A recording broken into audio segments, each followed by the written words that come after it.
lead us. I pledge allegiance To the flag of the United States of America and to the republic for which it stands, one nation, under God, indivisible, with liberty and justice for all. All right. Emergency evacuation proceedings. Everybody in the back part of the room, I'm sure, is well aware of where the exits are and the protocols for walking carefully and quickly to exit the building if need be.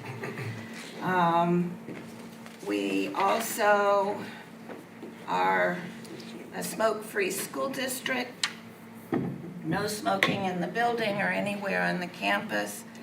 We're also a bully-free and hate-free district. So we're going right into board consent agenda. Correct. Thank you, Vice President Hayes. The administration recommends approval of board consent items reflected in Schedule C1 through C3. Is there a motion to accept C1 through C3? Trustee Barry, second by Trustee Flippin. Questions, discussion, all in favor, raise your hand. And What about, oh, Tara can, she, because she's on. so we've got, the motion is approved by, we have five votes. she can't vote or? No, Can't vote because unless she's on she's Zoom or not, in person. it Can't vote on wasn't, phone. it wasn't done, the notice didn't get out. She's trying, And also, she's not in a place, she's trying. and she can't do it. So, we also have Trustee Trent, who's not here at all tonight. And President Felice is. She's by Zoom. Which is why I'm running the beanie, because President Felice is by Zoom. And the idea is it was gonna go smoother if I did it, so we'll see if that happens. Next, we have communications and announcements. We have superintendent's report. Thank you, Trustee Hayes. And just for those people watching at home and in the audience, I left my reading glasses at home, so I'm not trying to make a style statement, but I think these look good on me. They're, That's a statement. yes.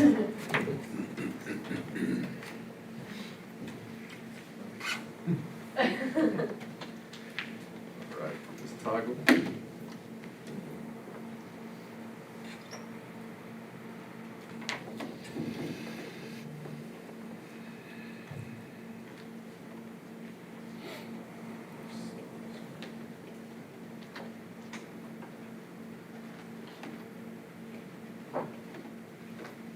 Thank you. Sorry for that slight delay, but I'm going to get right to it. Considering how mild the weather has been, and I don't want to jinx things, I'm skipping the slide on the inclement weather announcements. I'm hoping and predicting that we won't have any to make for the rest of the school year. So we'll see if I have to eat my words in a couple of weeks, but we'll hopefully make it through March with no real weather events. This past weekend, the last couple of days, I had the pleasure of attending the NISCUS conference up in Albany. They're entitled Cultivating a Culture of Excellence for All Students. Basically, the conference was focused on 6 content strands, which included leadership and learning for all, effective strategic change, redesigning learning, building school environments for all that supports your district's culture, creating systems for safe, financially stable, and operationally successful schools, incorporating wellness for students, staff, self and families, and effective advocacy at the regional, state, and national level. During my time there, I got to participate also in a new sort of initiative by New York State for the Leaders of Color for Education, which was sponsored by NISCUS. A couple of my colleagues spearheaded this endeavor throughout New York State to try to recruit more administrators of color for more representation in our school districts. I was very proud to be a part of that. I also got to do Ignite sessions. I was a featured speaker at the last conference. Each of these speakers spoke about different things, from how to deal with conflicts with an open mind, a lot of strategic things. These Ignite sessions are short in duration, but deep in meaning. Our keynote speaker was a gentleman named Dr. Anthony Muhammad. He's considered one of the top 4 thought leaders in education in the world. He had just come back from Saudi Arabia to talk about school systems. And ironically, his emphasis was this word all that we tend to use a lot. And he feels like, one of the things that we need to come to terms with is whether or not we really provide a meaningful education for all or for most. And if it's for most, how do you sort of shorten that gap or lessen that gap? His presentation was informative. The irony of his presentation was that he said one of the most effective things he's seen internationally are professional learning committees or communities, which Beth Doyle has kind of spearheaded this year in South Country. They've been around since 1998, and the whole idea is how do you cultivate sort of growth from within, and you sort of build capacity among your stakeholders like teachers. So we're excited to be doing that in South Country. I think the message there was sort of that, a lot of school districts or organizations do a light version of it, but we're sort of embracing it and going down that journey.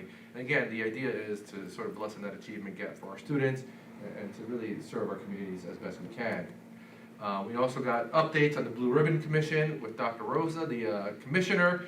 Not much new information was shared. Everybody grappling with how are you going to measure sort of achievement if we move away from a sort of standardized not testing model, but project-based learning and the development of rubrics and supports for that. I attended workshops entitled Legal Hot Topics. I talked about changes in civil service, COVID release days, and all those types of fun things. The fiscal and political outlook for our public schools, which I wish I could say that was more positive, but it wasn't. Making educational travel accessible through state aid, artificial intelligence in education, how you engage your community and expand your impact. That presentation was somewhat interesting because there are sort of platforms you can use where AI generates like community letters and community interests or things that your community might be interested in pursuing. So that was kind of an interesting take on AI. The one line I took away from that was that some people will claim that artificial intelligence will replace you. And they said, no, the person who knows how to use artificial intelligence will replace you. So the idea is we have to learn how to embrace it in our school systems, in our instruction. So brand new technology, but pretty informative.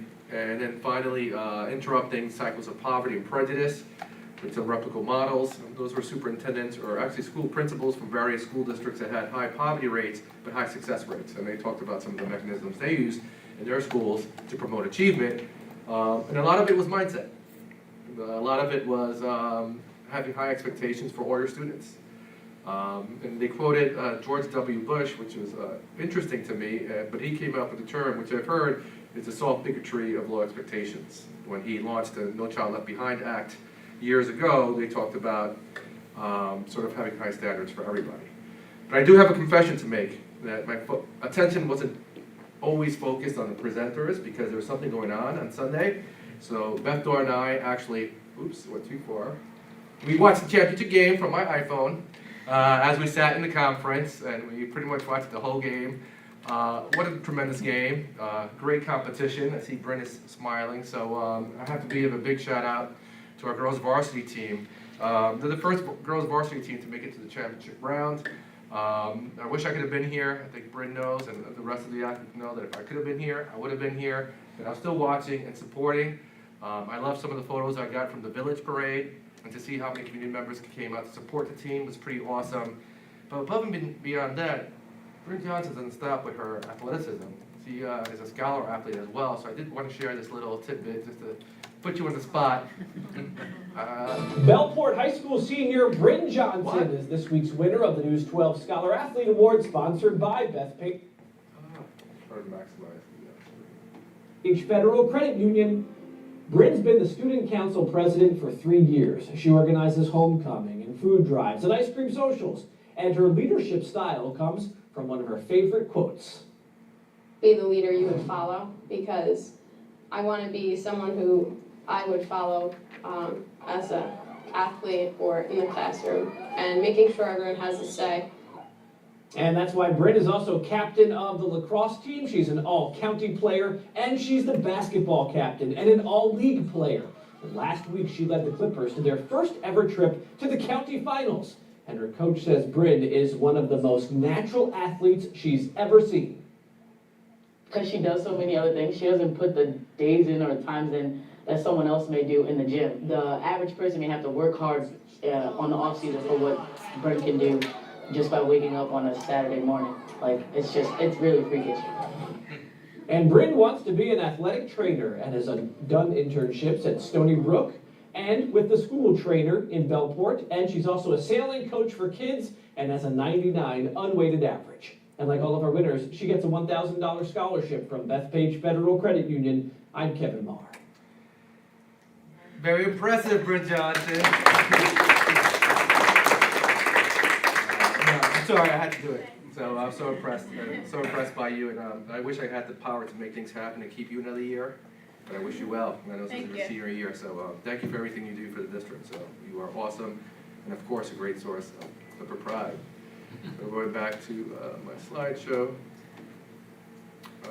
Emma Mason, I want to give her a shout out as well. Ella, I'm sorry. She placed third. Let me see if I can just maximize the slideshow. Sorry. There it is. And also, Ella Mason, she took third place at the state competition this weekend, so I want to give her a shout as well. At our March meeting, we'll have more of a review of our winter sports, and we'll also talk a little bit about the heart screenings we're going to be doing for all of our varsity students on Saturday, March 23rd. No cost to the district. It's an important sort of endeavor to do, and we'll talk more about that at our next meeting. Last night, I also had the pleasure of attending our Winter Concert 1. Feels strange calling it a winter concert, but we got to see our 9th grade orchestra, our turbo choir, and our symphonic band play. They were all fantastic, so a big shout out to Mr. Lenzi, who conducted the 9th grade orchestra, Mr. Finnegan, who was accompanied by Grace Anderson, and they conducted the treble choir. And a big shout out to our former high school principal and former music teacher, Mr. Tim Hogan, who conducted our symphonic band. And you can see how passionate he got about it. He did full circle from starting his career as a teacher and then being able to fill in for Ms. Wasson in that capacity. So that was a lot of fun. From entertainment and music and education, we went into some more literacy. And I want to thank again Dr. Blasek for organizing our Read Across America at Bellport Middle School, which featured a few of us here today. This year's book was called Someone Builds the Dream by Lisa Wheeler and Lauren Long, which basically talked about how ideas are generated and all the people who carry out these ideas. Like if you're an architect, all the construction workers and engineers that serve that purpose. So it was a great book selection. During the day, Trustee Hayes participated in reading to a class, Beth Doyle, Jackie O'Hagan, Jenna Restivo, and Trustee Barry, who also had some time to interact with students who read. And of course, I got to read to a class and was presented with a signed copy of the book. I still think I look like an abuelo in these pictures. The first time I see myself as a grandpa, and of course I had to take a selfie with the photos. But the students made signs for those who participated, and at this point I wanted to invite up Dr. Blasek, who will present those signs to our volunteer readers. Mr. Santana, you get to go first. Thank you. This is your sign. Awesome. Mr. Puccini, you get a sign too. I get a sign too. You That's do get a sign. Thank you. Mr. Barry. Thank you. And I have Mr. Trent, Mrs. Kavanaugh, and President Felice is here. I'll leave with. Thank you, Dr. Blasek. Thank you again for promoting literacy. And again, you know, when we talk about literacy, we talk about the whole sort of range of different approaches. Surely events like this sparked a little fun and interest in books, which was really good. And I want to thank all of the trustees who participated and our staff who participated to read to the kids. And we are in fact in March. It is Women's History Month. I will follow up with all slew of activities that are happening in our schools throughout the month to commemorate and celebrate the many contributions made by women on a local, national, and global level. That concludes my report. I encourage everyone to please follow us on social media. These are all updated images from this past week, including our basketball game, some Math Jeopardy at Brookhaven, some Women's History Month activities at Brookhaven, some activities from Frankie Long and Chris. So we have a lot going on. You can stay in touch as always by visiting our community portal, subscribing to our Blackboard Connect, logging on and to all of our social media platforms, and of course the Superintendent's Corner that has my contact information, a weekly update, and my social media handles. That concludes my report. Thank you. Thank you.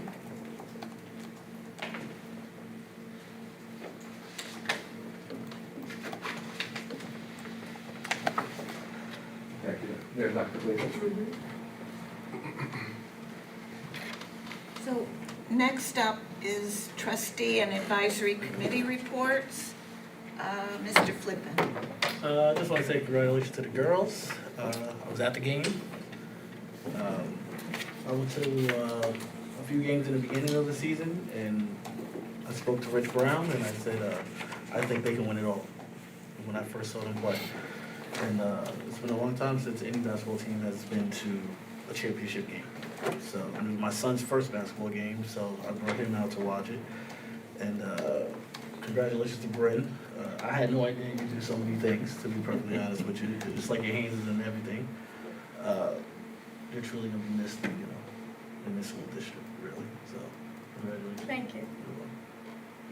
Mr. Puccini. Yeah, well, obviously congratulations to Bryn and the basketball team. I didn't get to many games this year. I actually watched a handful of games online, but it's not the same as being there. And I got to see 2 out of the 3 playoff games this year, and they really were a lot of fun to watch. It was a remarkable achievement. And I say it all the time, basketball, I believe, is one of the hardest sports to really go deep in the playoffs in. And to see that success, to Mr. Flippin's point, that really hasn't had that level of success in a very long time, was really, really fun to watch. It was fun to watch them play and compete. I found a couple things interesting, because this was one of my favorite weekends of the year. I watched 4 high school basketball championships games this weekend. I wish I could have gotten to the other 2 and done all 6.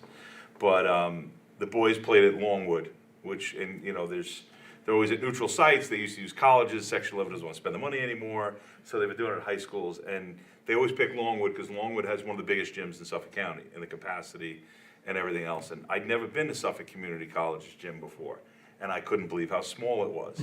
And I wondered if they just thought that the girls weren't going to draw as many fans as the boys were. That's what I suspect. Man, they weren't ready for Bellport, that's for sure, because that place, I got to that gym at 11:30 for the 2:30 game because I wanted to see the game before. And if I'm not mistaken, at some point as the game started, they were at capacity and nobody else could get in. And the last time that happened was, the last time they moved to, there wasn't a neutral site, and Bellport had to play at Brentwood. And a lot of our fans paid for tickets and couldn't get in, and I think that happened again here too. So I had a little conversation with Mr. Combs walking out, the director of Section 11, and gave him a little good-natured ribbing. But I guess the point I'm getting to in a long-winded way is that it was amazing to see how the community really came out for the basketball team. And I think we always do well. I think we always support. But it was just a little more special to see everybody come out for the girls' team. And when you talk about the feelings of sports and viewership and equity and everything else, it was just great to really see from the parade, which I didn't make to, but seeing all those videos and it was really amazing. I knew you did a lot, but I don't know if I knew everything that you did up there, so that's great. I don't know what we're gonna do. We only have 1 Johnson left after this year, so Anders better step it up. He better be as impressive as you. But it was really great to see. And I could see the boys play last week, and congratulations to Miss Mason. She's a remarkable young lady and athlete, so it's great to watch her compete. And I don't know her very well, but I've watched her compete since she was a young girl, and she really is pretty amazing, as is her sister. So congratulations to all of them. And I think that's all I got. Thank you. Thank you. Mr. Barry. All right. So I do want to start with Reading Across America. Thank you, Dr. Plazik, for putting that all together. It was a lot of fun. It was my first time going to the middle school and doing something other than walking around, which was nice. It was great to interact with so many of the students too. I think hopefully they had as much fun as I did, but I doubt it. Also with the basketball, from the beginning of the season, it was fun to watch. I watched a lot of games there throughout the season, and it was good for me to see the advancements that they made as a team, because I think early in the season it felt like there was a bunch of individuals playing, and I think even in that championship game, especially when they fell behind early, there was a sense of calm, there was a sense of team, and it was nice to see them battle back, even if they did fall short. But a county championship game is a lot of fun, as well as pride. And then I saw the clip on News 12 before, and I remember Bryn as a young person practicing her dribbling in Vern Kritz while her father was teaching the boys how to do it. So I take offense to she hasn't worked at it. It's not a lot of work to be a good athlete, because I've seen her work as well. And then, congratulations to Ella Mason, of course, for her great work. She's done multiple seasons of running, and it's great to see her on a championship trajectory. And I know she's still got a spring season and then a fall senior year to go, so hopefully there's even more to go. That's it. We have, do we have, Cheryl? Miss, President, please, do you have any comments? Yes, I would just like to echo the comments that were already made about our young women athletes, especially here in Women's History Month. Shout out to Ella for her fine achievements, and also to the girls varsity basketball team. And I just want to give a special shout out to our athletic director, who took away the boys and the girls gym and made a varsity gym, and really elevated the respect that the girls team should get. There was no distinction between basketball teams this year. It was varsity and varsity only. And I think that had a lot to do with building the confidence of the girls. They improved each game, and it was nice to see them come together in unison, caring about one another, and really communicating and performing this fine achievement. So congratulations to all. And a special shout out to Athletic Director Patrick Hayes. I sent him a little note just letting him know that it didn't go unnoticed by me, that I think it also had something to do to contribute to the girls' success. I forgot to mention also, I think his daughter did a great job of getting the ball back in the middle of the game. That's right, that's great. His daughter? Yeah, That was his when the daughter? ball went in the little hole there. Oh, geez, okay. I'm also happy that in the semifinal game, I'm also happy Bryn survived that hit that she took under the basket. That was a tough hit. She always seems to Not be as tough as falling Brent. Trustee Kavanaugh? Trustee Kavanaugh, do you have anything to say? No, this was that. Thank you. Okay. I have to do my report as You're last. well. Okay. I wanted to say thank you to the board again for LEAD. We had an amazing time collaborating with other schools to get new ideas, and we're gonna implement a mini LEAD at Bellport to share what we learned with our peers and teachers. The senior trip this year will be to Orlando, Florida in May. We have been holding various fundraisers to lower the price of the trip. The next one is at Applebee's on Sunday from 8 to 10 for a pancake breakfast. Anyone interested in going can contact me or the high school for tickets. Next week, Student Council will meet with a committee to work on the school code of conduct at the high school. And on Wednesday, March 27th, we will have Class Olympics. I also just wanted to say thank you to the community for coming out to support the basketball team. And although we didn't win, it was nice to see our community come out, and the parade beforehand in the village that just showed the tight-knit community that we are lucky to have.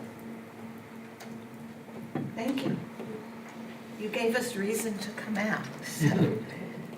So I'm the last one on this go-around, and I'm not going to duplicate all of the sports announcements, but I also was able to attend both the parade and the girls' basketball game, and it really was an excellent way to spend the day.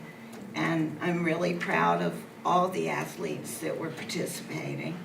Proud, too, to hear about Ella Mason and her third-place finish at States. And I also went to the high school concert last evening and enjoyed that.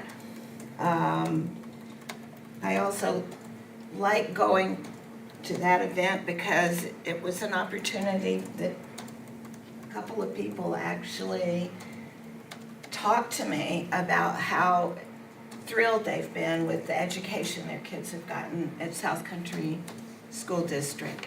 So that was a great way to end the concert for me. And I thoroughly enjoyed Read Across America. Had a good time with the kids. And I even got to meet the student who made the sign for me. So that was a very nice event. Thank you for doing that, Dr. Blazik. And if anybody has anything else, now's the time. Anything else? No? Oh. Trustee Kavanaugh? Trustee Okay. Louise? So, No, thank you. do we have anybody who's put in a card to speak? Then we will go ahead to items for discussion, action. We have probably just F1 to Yeah, do, and then you'll do your presentation. Correct, just as a matter, we had a little revision to make to the calendar that was adopted. So basically, it's where we had to make up Snow Day, located, was originally in the April break, but we're gonna do that as part of the Memorial Day weekend. So we made that little change and changes to the conference day schedules. And so we'll have to sort of make a motion to accept the revised consolidated calendar. Is there a motion to accept item F1, the revised consolidated calendar? Trustee Barry, second by Trustee Flippin. All in favor? I think.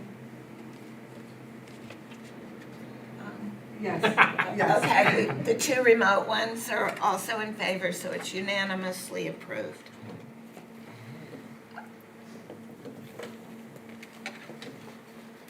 Budget presentation. Yes. We're ready for that? Yep.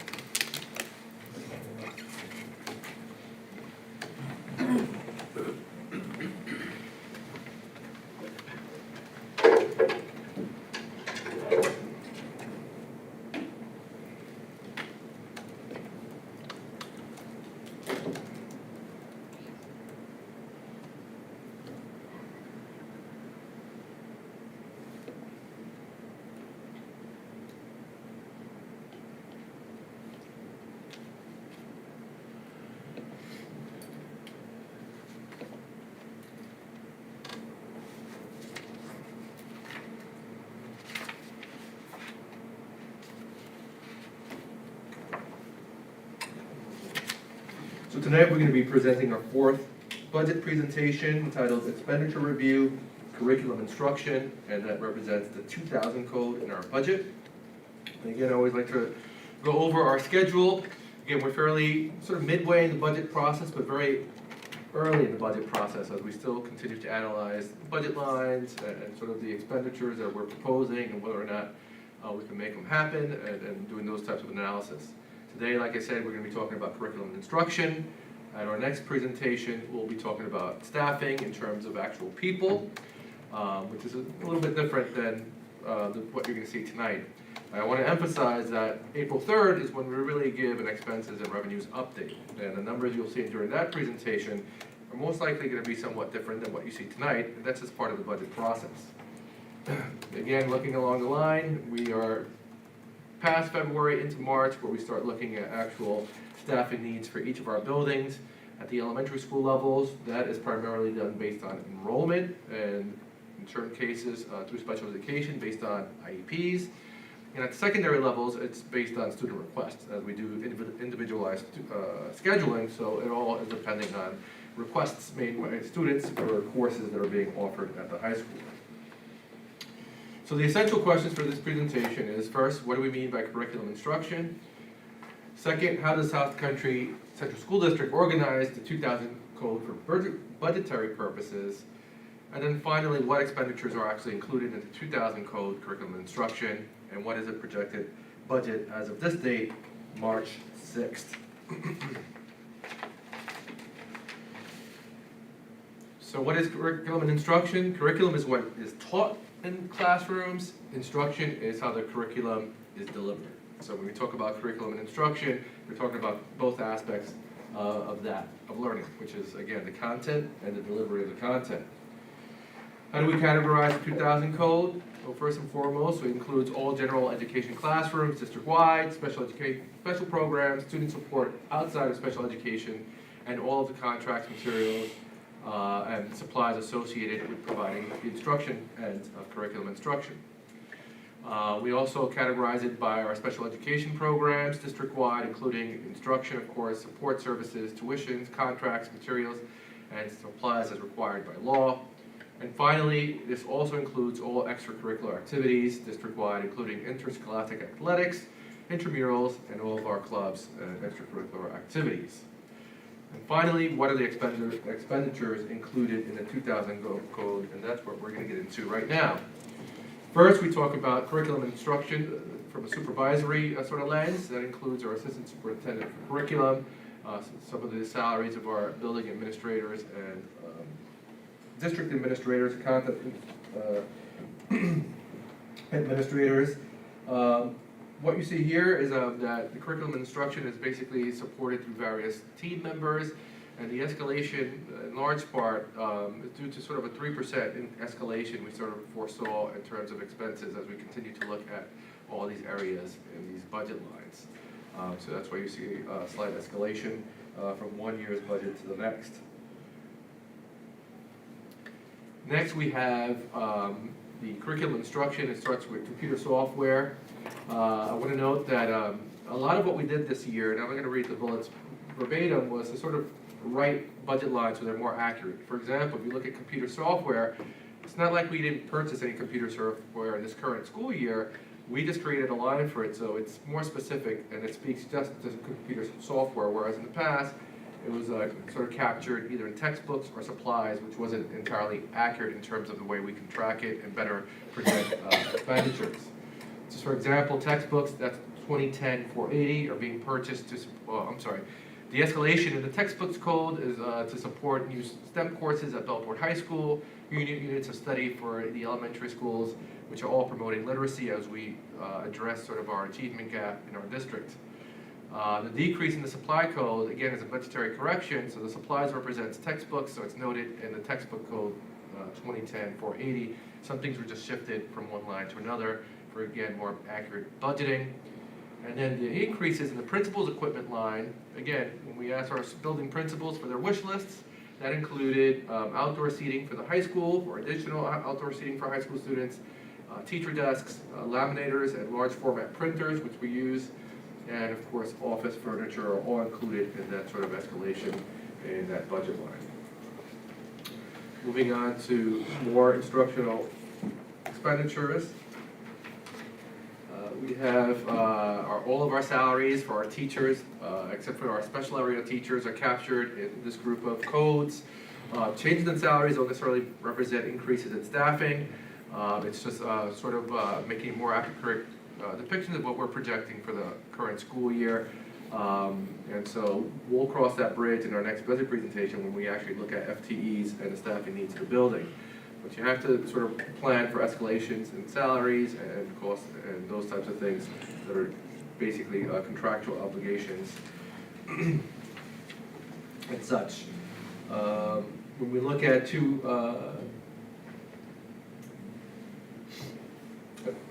that's that slide, I apologize. Moving on, we go back to the salaries of our teaching assistants, our aides, our monitors. Again, increases don't necessarily represent increases in staffing, and projections will change upon our analysis of our staffing in terms of FTEs. I keep making that kind of point because we're still early in our staffing analysis, so when we have our budget presentation scheduled for March 19th, we'll have a more accurate sort of understanding of what our staffing needs will be. Moving on to our additional instructional expenditures. So some of these increases just represent general adjustments made for inflation, and others are corrections, so we have better tracking of our expenditures. You can see code 2110-480 again is computer software. This was done in collaboration with our Director of Technology so we could better track the expenditures associated specifically to computer software. We also had, in terms of equipment, we're looking at the addition of new tables and chairs for Frankie Long's library, in addition to more student accessible playground at Kramer. Some of the codes, for example, the mileage code that you see there that seems to be going from $3,500 to zero, are just codes that have not been used. So we've been doing a little cleanup in that sense, again, for better or more accurate budgeting. Vice versa, when you look at the conference expense code, we added that code again to better track these expenses and better project the upcoming school year.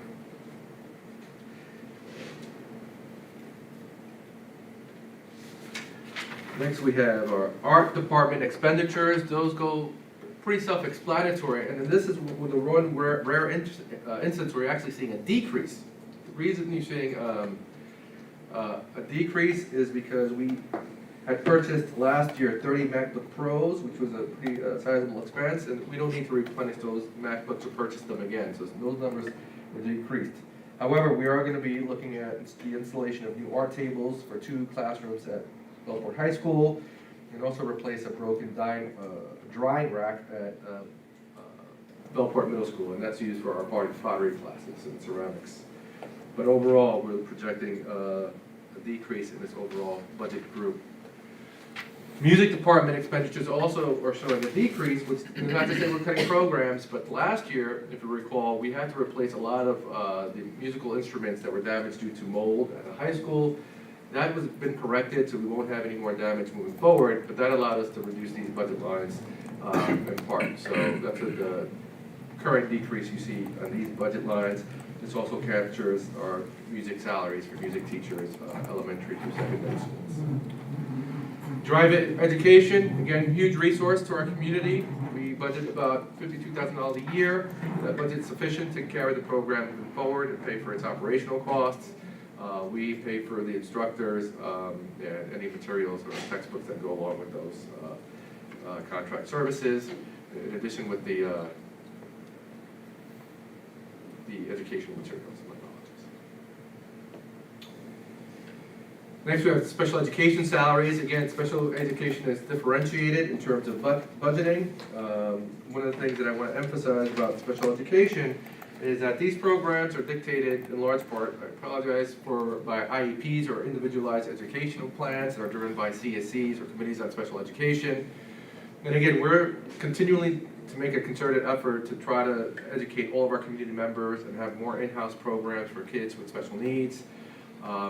This is possible to a certain extent. Every now and then you find that a student has additional needs that cannot be supported by the school district, and that's when we contract out to programs through BOCES. This captures all of our in-house special education programs. These lines, again, as I want to emphasize, the goal is to build our programs within district because all of our students are a part of our community. But there are times when, like I said, the needs of the individual child are greater than what we can support in our school district, and that's when we find these students being sent to placements that are more therapeutic, for example, in their settings. We also added a new computer software code, again, for more precision in our budgeting and to differentiate that from any textbooks or hard materials, because we are going digital in many respects. And some of the escalation you see across the board in our budget lines is based just on a 3% escalation, which is what we're sort of anticipating happening in terms of expenses. Occupational education salaries and expenditures, this is CTE. As you know, CTE, it continues to be focus. So this is our in-house CTE teachers as well as our BOCES career ed. We have students who attend BOCES for various programs, and they're a half-day program. However, this year BOCES, because of the demand, is shifting to a lottery system, and we have yet to know how that's going to impact our enrollment and how many kids are going to participate. So I think they're trying to get to more equity in terms of representation from different school districts. We currently have a lot of kids who, and I don't know the number off the top of my head, but more than a handful of kids attend BOCES programs currently. Students currently enrolled in BOCES will continue, so that's typically reserved for juniors and seniors for the CTC program. So if you're junior, you'll have a seat for your senior year. We'll see how many students we're able to enroll out of the junior class. We'll keep the board posted when that information becomes available. Can I ask, Sure. so they're looking to decline enrollment from Belport? That's a potential effect of a lottery system. How has that been communicated? Well, it's fairly new, and I believe it's communicated to the guidance office for kids who apply, but it's a lottery system. Some school districts have very little representation, and I just think they're trying to correct that. But we still don't know exactly what it's gonna look like, or the impact it's gonna have on our students. And again, those expenditures are based on enrollment. So if there's a decline in enrollment, you see that in the subsequent year in terms of our expenditures. But we're hoping not, because we certainly celebrate those programs and want our students to have that choice. Like I said, we'll keep you posted. Summer and special programs expenditures, this includes our alternative high school, which means it's run through BOCES, but they meet after school, a women in science program, summer programs including credit recovery, which is summer school, and our summer enrichment programs are paid out of these lines. Library, media, computer-assisted instruction expenditures. So again, if you look, one of the things that really stands out to me is all of a sudden we have zero budgeted for Chromebook replacements. But if you remember from the last presentation, we're going to be purchasing the Chromebooks through BOCES because it's aidable.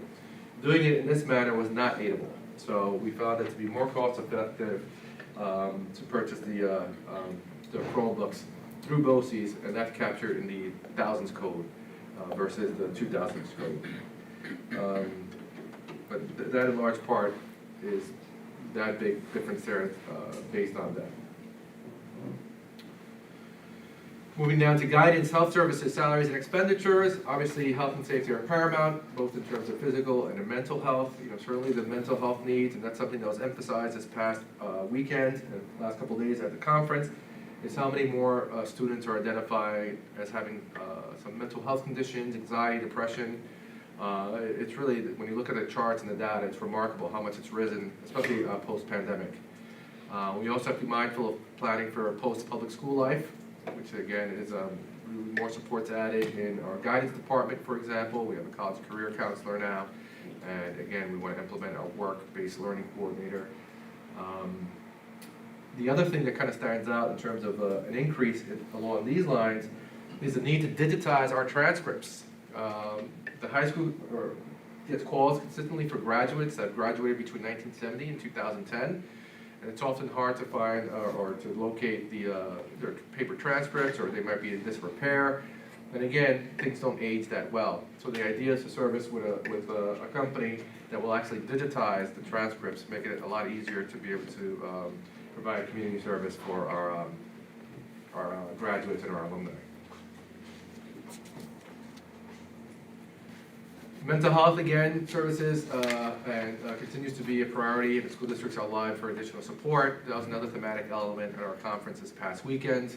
Again, the needs of our students seem to be increasing, and the mandates and the expectations from the state ed department seem to be increasing as well. So there is active push to gain more support in the areas of mental health. And that represents our psychologist salaries as well as some of our contracted services. Then we move to athletics, that we've heard a lot of, extracurricular activities, which includes our clubs, our intramurals, contract services for set designs, Clipper Publishing, which we've gone pretty much digital, so we reduced that line. But this includes all of our extracurricular activities. We're able to kind of cut a little bit because we'll be able to operate and fund all of our programs with the current budget lines. Next is physical education, athletic salaries and expenditures. Again, there's some increases there that are notable. One of the things that we're proposing for our student athletes to minimize injuries is really an update to the Belport High School and Belport Middle School fitness rooms. The equipment there is kind of old and dilapidated. We'd love to modernize it with better equipment for our student athletes so they can train and make their bodies healthy for competition. And again, some of the budget lines were just kind of shifted for more precise budgeting. But one of the larger sort of increases there you'll see is in equipment. And in terms of salary, we're still moving towards being in full compliance. We are in full compliance with PE education in the elementary schools. We want to try to give more coverage and add more movement to our students at the younger grades. So in totality, if you look at all of the budget lines that we've gone over thus far in our 4 budget presentations, I included the 1,000, 2,000, 5,000 and 9,000 from our last presentation, and this 2,000, on its face, when we stand right now, it seems like there's almost a 500 or a $5 million escalation when you compare budget to budget. So I'm going to emphasize that there's still 6 weeks left in the budget process, and that number is going to decline. We don't really foresee ourselves, or we don't foresee ourselves proposing a school budget in the realm of $145 million. But again, it's about inputting all the wants and desires of our school district administrators and budget managers, and then kind of working backwards from there. So if we did everything we wanted to do, we would land somewhere like that. So we're going to continue working and chipping away at it. And again, these budgeted expenditures are projected and will change prior to the final proposed budget. So this is where we stand as of March 6th. And at this point, a reminder, our next budget presentation is staffing analysis. That's on March 20th. I said the 19th before, so I was mistaken. And again, April 3rd is when we'll finally review our expenses and revenues for hopeful budget adoption April 17th. And that, I believe, concludes my presentation. I'll take questions. I'd like to start. Is this presentation based upon the numbers of current staff members? Or is it taking into account possible retirements and hiring replacement teachers or? So it's sort of all the above. It's contractual obligations, retirement, anything we may want to add. And so when we take these numbers now, and then when we do our staffing analysis, the staffing analysis is where you get more precise in terms of what your staffing needs are going to be. And to make it simple, how many bodies you have in each of our respective buildings, how many programs, how many bodies does it take, FTEs I should say, instead of bodies, so how many FTEs does it take to run certain programs or provide certain instructional programs and being redundant, and then we'll chip away at it through that process. I'm looking at it from the other end. Is there enough in here to provide the same services and increase the services next year?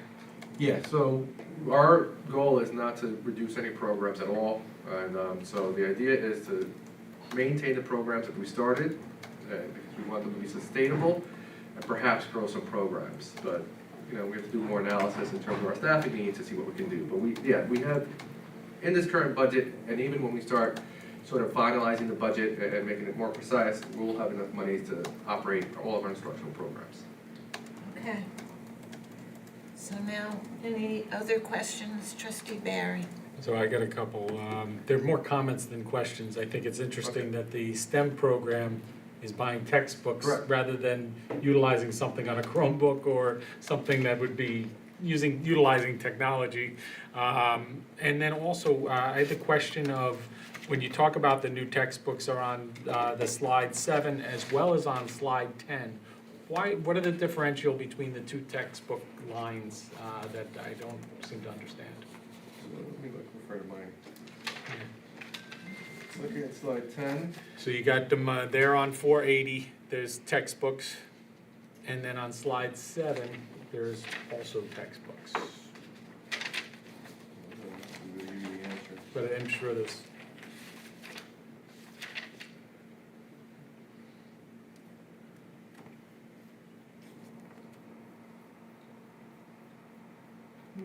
I have to look at the 3-digit codes. I'm going to defer to Jen Segui. Yeah, What is so- the difference? Go ahead. So, on this slide, these are some of the textbooks that the buildings requested, but largely, when we're dealing with district-wide, it comes from the curriculum office, because they deal with the district. These are at the building level.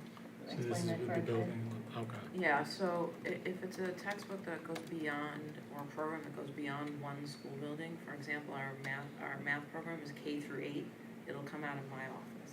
If it's just a high school textbook, it'll come out of the high school's budget. So anything that extends beyond a grade level band would be within the school. So on the slide 10, 20, where you see 2110, 480, that's at a building level. And then when you go back to slide 7, that's at the district-wide level. So on slide 7, the note on it is that it's at the high school level for the new STEM class. But it's more than one grade. At So the it's high more school. than one grade, so it's not the building, it's the grade. Right. It depends on the content area. I was just kidding, but I looked at it, I said, oh, I don't. Yeah. Okay. So like, you could take living environment in 8th grade, or you could take it in high school, in 9th grade. It's algebra 2, so, you know, those Spanish as are, well. right, so those are, you know, would come out of my budget, because it extends beyond one building. But the new STEM class that they're talking about is only offered at the high school, or is it offered? Which one is that? That's on slide 7. You see the comment that says the middle comment, the decrease, or no, the top No, it's the comment. first. I'll get- Textbooks I'll follow up 480 with are the being specific purchased at, courses. for the new STEM Right. courses at Belport High School, new units of study, Let me confirm that. elementary school. Yeah. So, I don't know. I just- And it could be, I get an confused. error I might, where it's like at the secondary schools, because I know in 6th grade we added some things as well, so it could be a secondary school. A combination. And if that happens, then you combine it in this budget line. Gotcha. Okay. Thank you. President Felice? Yes, would like to comment. You go ahead. Yeah, thank you. I just have 2 quick questions. On slide 20, slide 9 and slide 20. Slide 9 is teacher's aide, slide 20 it is social worker. There was a significant increase. So is that, are we planning on hiring more in those areas? And if so, well, we're planning on hiring more, 'cause it looks like there was a significant increase for social workers and teacher's aides. So you can start with slide 9 and then slide 20. Yeah, not necessarily, so again, there's always an increased demand on teacher aides based on the number of students that typically teacher aides, and this is not coming out of the special education budget. So when we anticipate the needs, and sometimes it represents even the budget line corrections, and that's why I emphasize that this doesn't necessarily represent an increase in staffing, but we certainly need more aides, and which I think that represents, and that's a sort of insignificant sort of increase in the aid line. I'm on slide 9, and then the teaching assistants, again, it's a sort of when we look at it from our perspective, the biggest increase you're seeing is the teaching assistants to support our 1214 programs is really where you're looking at like our biggest increases there, and that's through special ed. So that we're anticipating the need of perhaps increasing staffing because we have more kids attending programs within our schools. And then if I go to slide 20,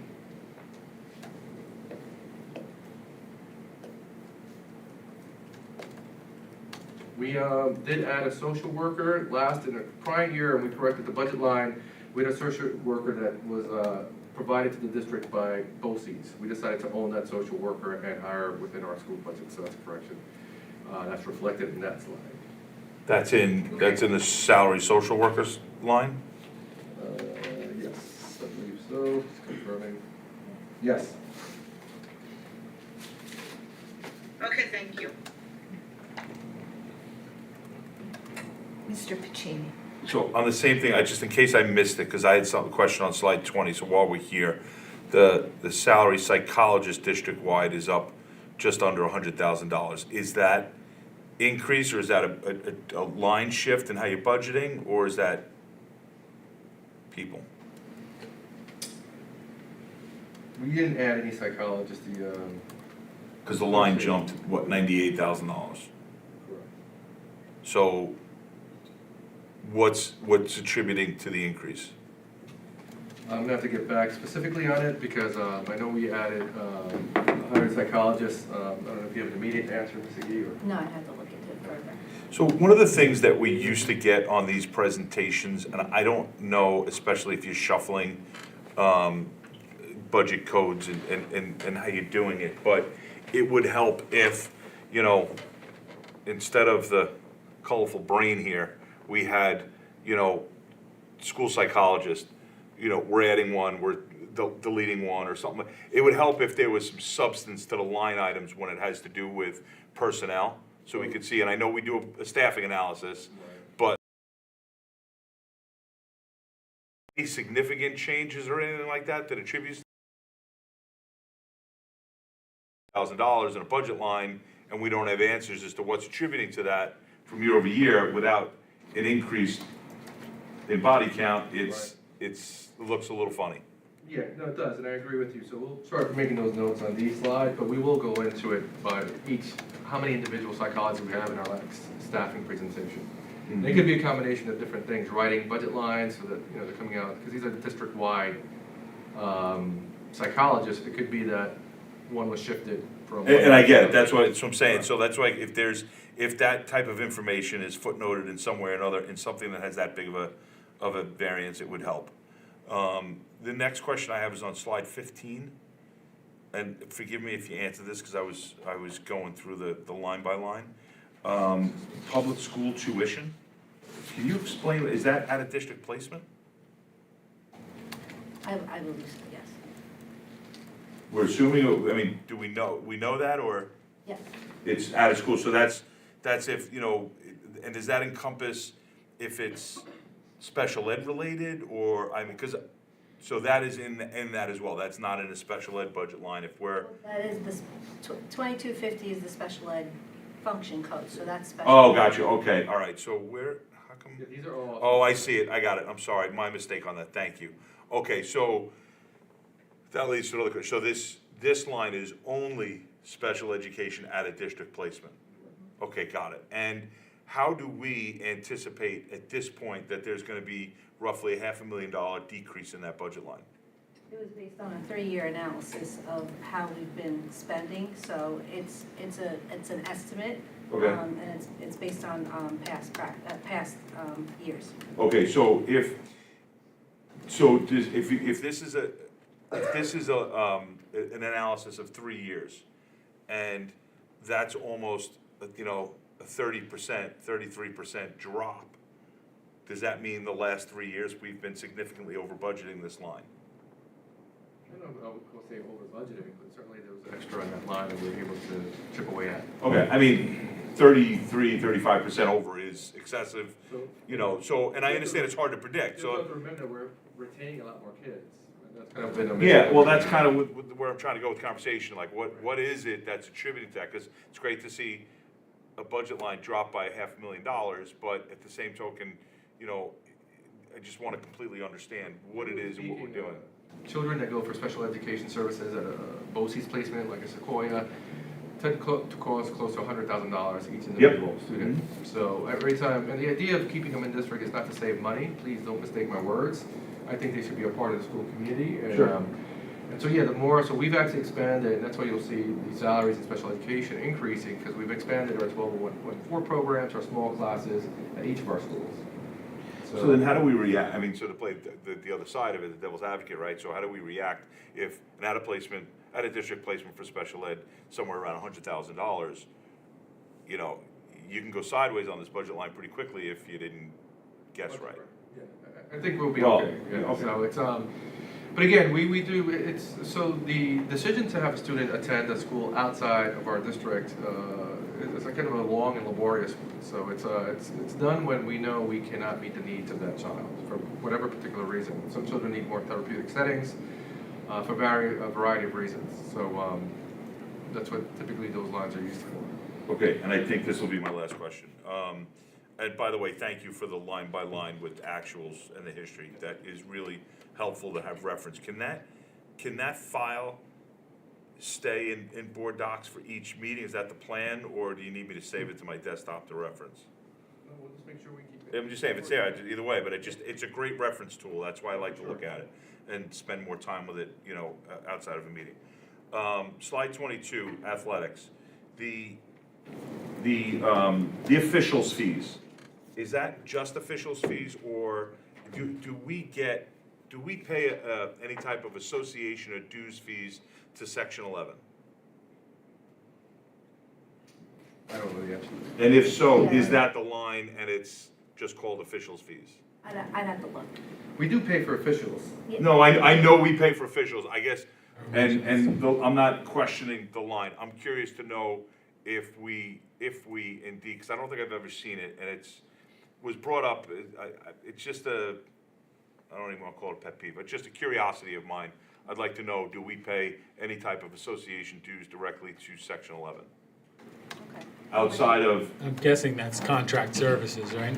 well, that's kind of what, well, I don't know if it's an association, right? And I guess do we pay dues or any type of association fee to Section 11? And, or confirm that the officials' fees is dollar for dollar exactly what the cost of the officials are, right? Is the really fee $90,000 and the rest is association dues and things like that. Trying to really understand how Section 11 is funded, for a couple of different reasons, and that's really it. We'll put that in the update. Yeah, and I don't, I mean, it's not time sensitive, I mean, just satisfying. Let's raise it, I'm curious. So. Well, you know, it goes back to just a couple of years of history of how Section 11 dictates rules on school properties that they have no authority to. There's a lot underneath what I'm asking, so it's really not as big a budget issue, so if you can just get back to me whenever's fine. And hopefully we use a lot of officials' fees, because that means we're going deeper Keep than it blood. blood. No, and that's true. No, well, truth be told, if you look at the actuals, you can tell when we had a good year and a bad year, when we spend the thing. And we actually had, I remember when I first got on, we had like a rough couple of years, and it was like, man, we could not spend that budget line as hard as we tried, because we just couldn't make the playoffs or anything for a while. We haven't had that problem the last couple of years, which is really awesome. So, anyway, thank Do you. we have a question from, Excuse me, Trustee Kavanaugh, do you have any questions? No question, thank you. Thank you. Mr. Flipman?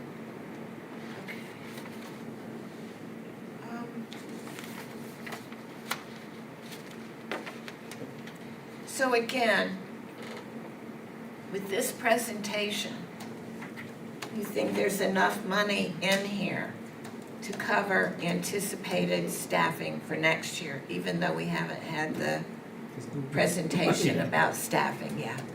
I'm gonna say yes, and again, we're looking at it from the perspective that, we're losing this aid, because that's how you have to plan it. So yes, my answer You're is yes. losing what? The aid, so, the governor's, budget came out, we took that hit in terms of aid, that we're planning as if that aid is what we're gonna be operating with. One of the other things I learned when I said, when they talked about school budgets, that wasn't so positive, is that, there is speculation that the governor's budget may come out after we have to adopt our budget, and after the budget, because they're thinking it might be delayed. It's Very technically irresponsible. It's technically due April 1st. They're nowhere near getting done on April 1st. Yeah, that's kind of the. Last I heard was the Senate is submitted their one-house budget this week. So now they're gonna start squabbling, so we'll see. We do, one of the things I want to note also, for the BOCES programs, we do receive aid on the other end of it. So it's, those are all aidable services. Cut that down. That'll just mean some revenue coming in. Well, unless they lottery and Well, no, then we because don't it's use not part them. of our general fund, it offsets expenditures on the other end of it. If you know what I mean. Right? It's revenue. That is revenue, sorry. That was special fund. No, it's revenue. Okay. Let me follow up with a BOCES question.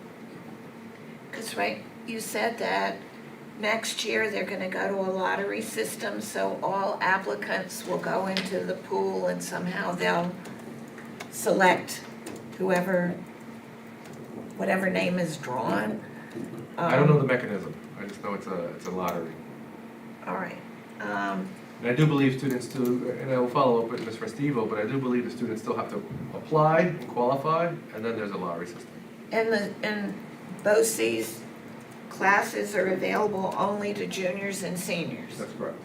And anybody who's in it as a junior this year automatically goes in next year, That is correct. regardless of this Correct. drawing. Correct. No one's losing their seat.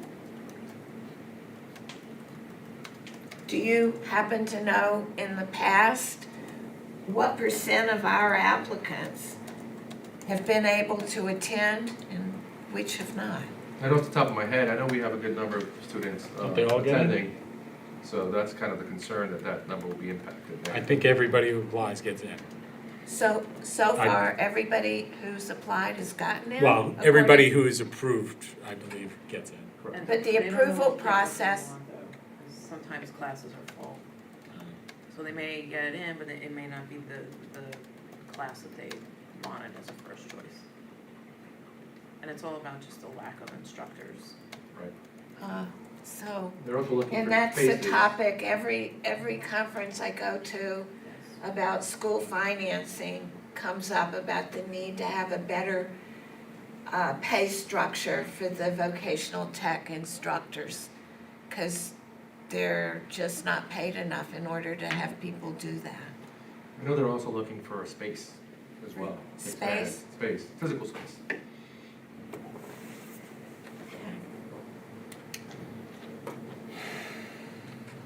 So any other questions on this? Seeing none? Okay. All right.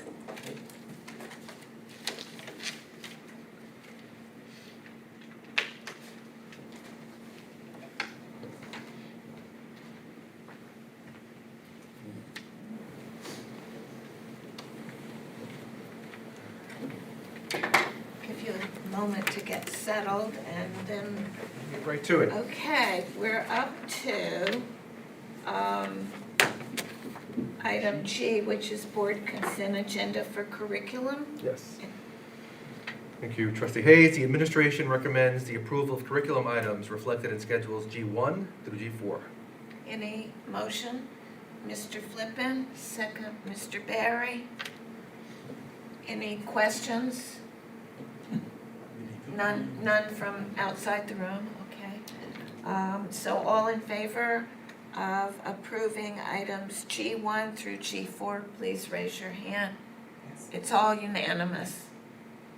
Thank you. And I want to thank the board for supporting our sixth grade trip to Medieval Times, which is still a thing. I see Trustee Barry laughing over there, but we're actually providing funding for this trip, so correct me if I'm wrong, it's at zero cost to the students, so we're excited to take them. We're also applied for a grant. I'll talk about it a little bit more at our next meeting, but our entire fifth grade will be going to the adventure park at Jones Beach in June to do all the zip lining and obstacle courses, which is our athletic director, Patrick Hayes, applied for a grant. So we're excited to bring these opportunities to our kids. Okay, then I think we're on to H. That's correct. Personnel agenda items. The administration recommends approval of personnel changes reflected in schedules H1 through H4. Is there a motion to approve H1 through H4? Trustee Barry, second by Trustee Flippin. Questions or discussion? Seeing none. All in favor? And the two remote ones, or one remote, we have, it's unanimously approved. No cards, no speakers. Okay. Then, next is closing remarks. And we'll start with Ms. Johnson. I don't have anything. Okay. No? Closing remarks? We're going into exec after. Yes. Are we going to? We have to come back in public to vote on the. We'll have to come back in public. To vote on the one business item. Right, I'm just getting everything else out of order now.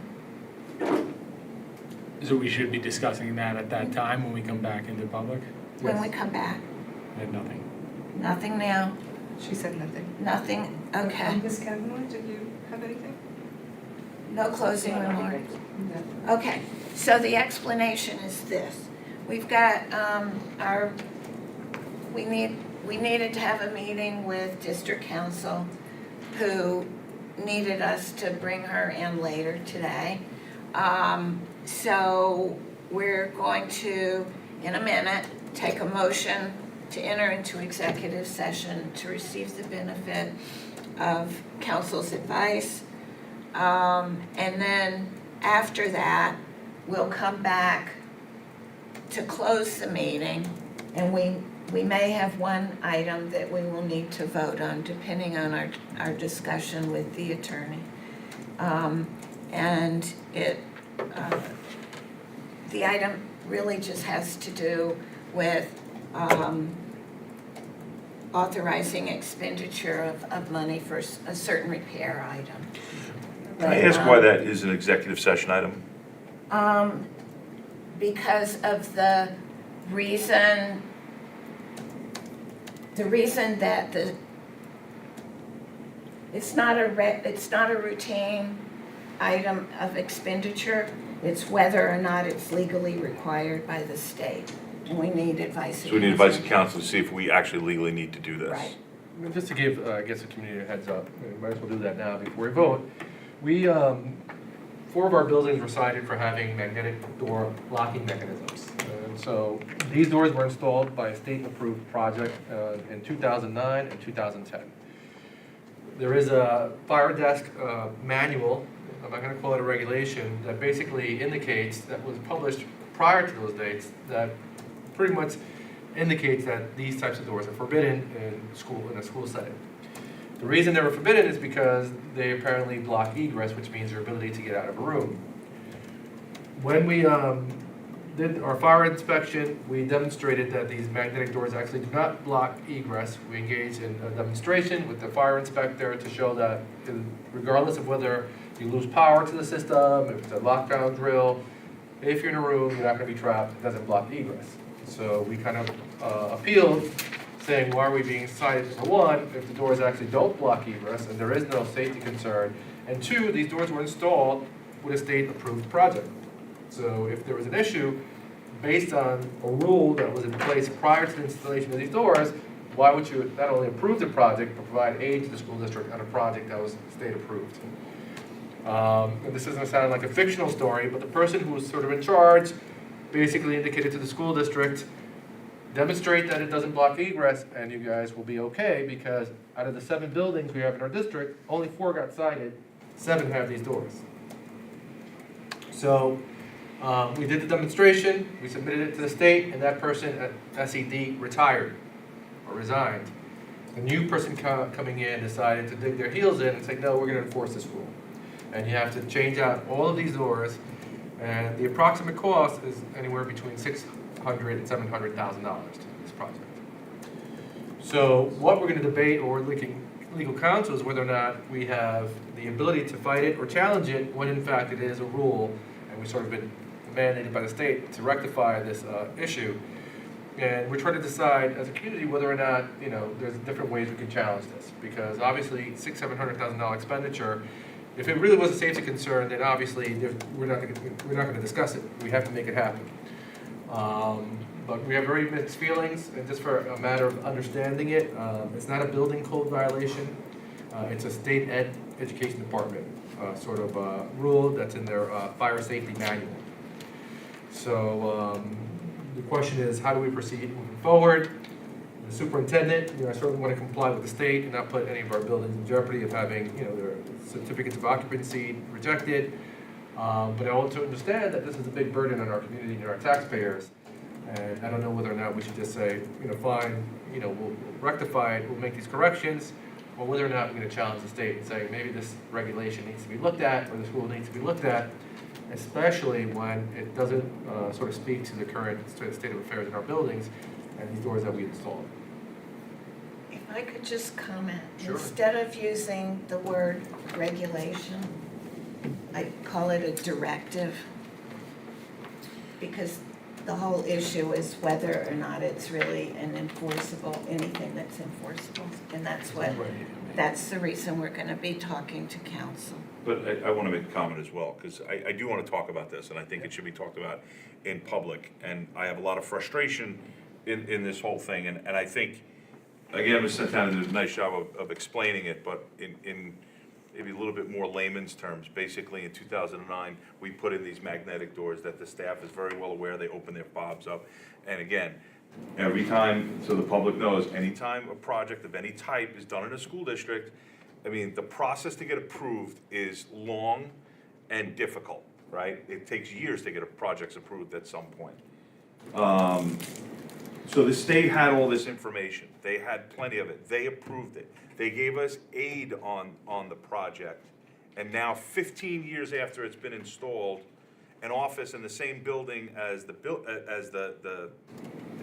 building department of SED, right down the hall, decides that this is an issue, even though we've demonstrated that it is safe. And I think that's important for the public to know that there is no blocking of the egress. These doors have been in place for 15 years.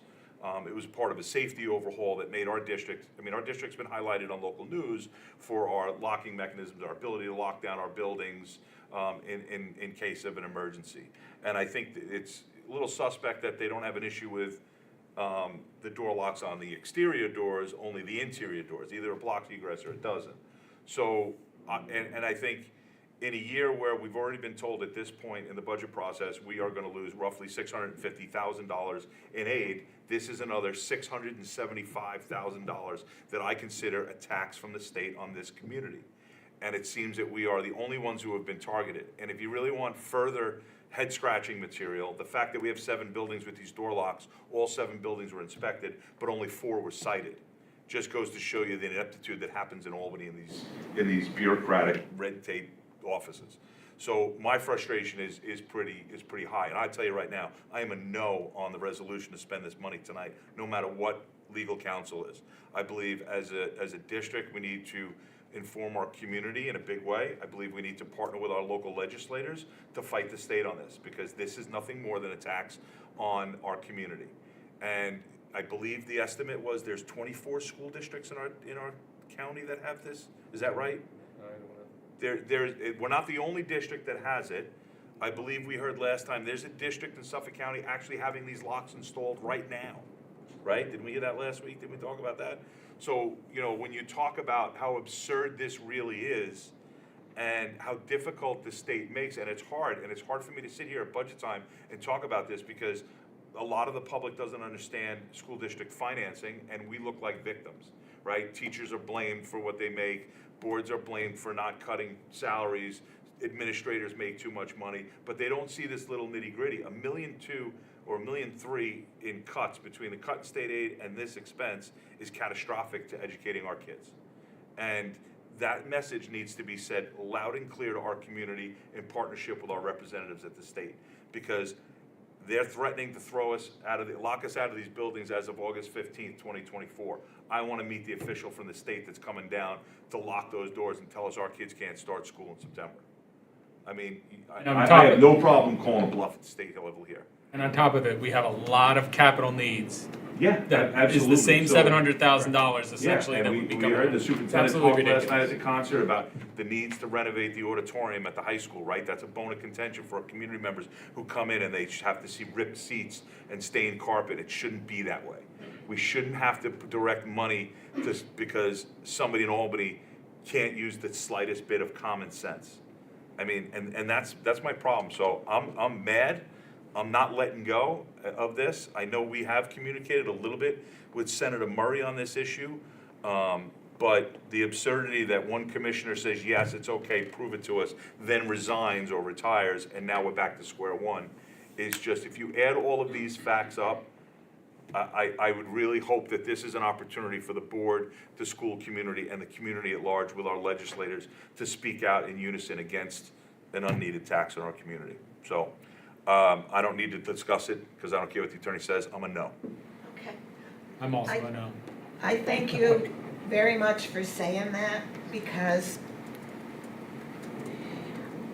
it's not clear to me that this, well, let me say it in the reverse order. Everything that has happened with the state with regard to approving the project 15 years ago, giving us state aid to reimburse us for the work that we did. And then they changed their internal fire codes or The code things existed like that. before the locks. But they also had explanations about what it meant, and they've gone back and forth on it. And the most recent thing is to cite us for 4 out of our 7 buildings, even though they all have the same locks, and even though those same locks are currently approved and being installed in other school districts. I think that all adds up to what you could call arbitrary and capricious, and that there ought to be some way to deal with it, that if the state is going to insist that some other kind of locking mechanism go in, they need to give us the aid in order to cover that. Yeah, they want to pay for it. I'm all for it. Right. Your point, if you were finished, I'm sorry, it led me to another question. last year or the year before, when we did the vestibule project, did the interior doors on that project have the same locking mechanism? They're all fobbed in and out, right, that second door?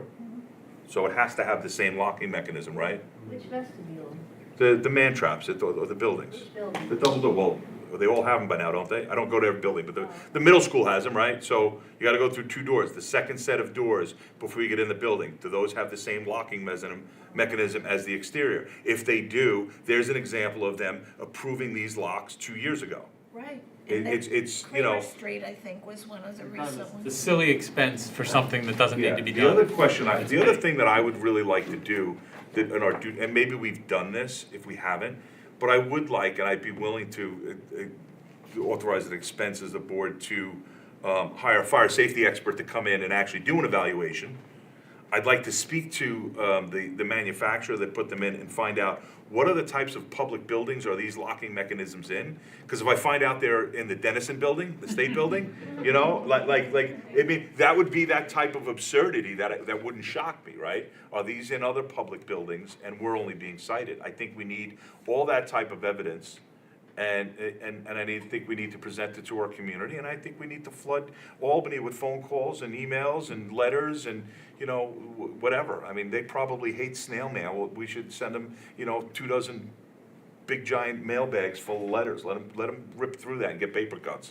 Tell us what's wrong. I mean, so, I don't know, I'm ready to fight this, and we got till August 15th, so why not?